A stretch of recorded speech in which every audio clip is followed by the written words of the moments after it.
Well, everyone, it's not every single day that an update specifically for the iPhone 10, iPhone 11, and iPhone 10R are actually, fully equipped for the specific iPhone. So what I mean by that is very rarely in the release notes of an iPhone does Apple pinpoint a lot of older iPhones. It happens every once in a while, and when it does, it just screams to me that those iPhones are still super valuable. Apple's still thinking about those devices, and that in and of itself is really important. Now, this specific update is with iOS 16.0.2.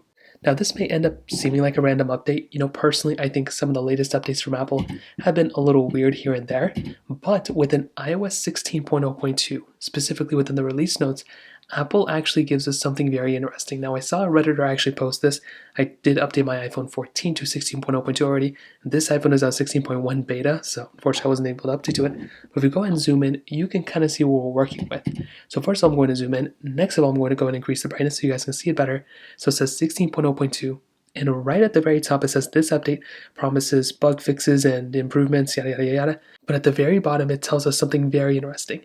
It says it addresses an issue where touch input was unresponsive to some iPhone 10, iPhone 10R, and iPhone 11 displays after being serviced. Now, I do remember a couple of times on Reddit, and I think maybe some comments here and there on some of my videos, where some people were stating that their iPhone 10, iPhone 10 or iPhone 11 may have actually been having a failing display after they actually went ahead and repaired it in the first place. Now, this was always something that was very interesting to me because I did notice for the iPhone 10 series, people stating that.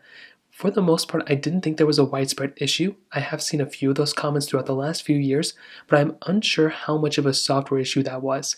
But for Apple to actually go ahead and place this as one of the things within this update with all the issues going on with iOS 14 is actually super important to me. I think that's actually really, really awesome that they did that.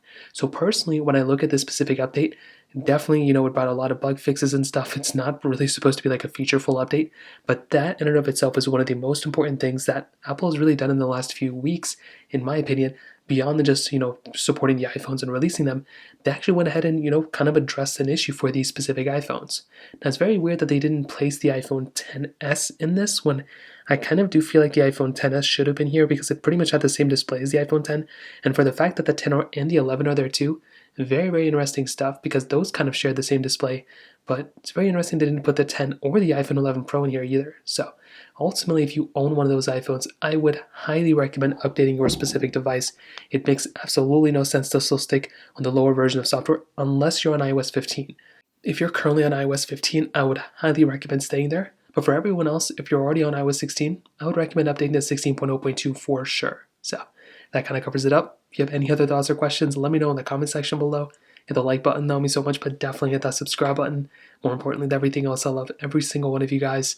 Hopefully I'll catch you guys in the next video. Peace out.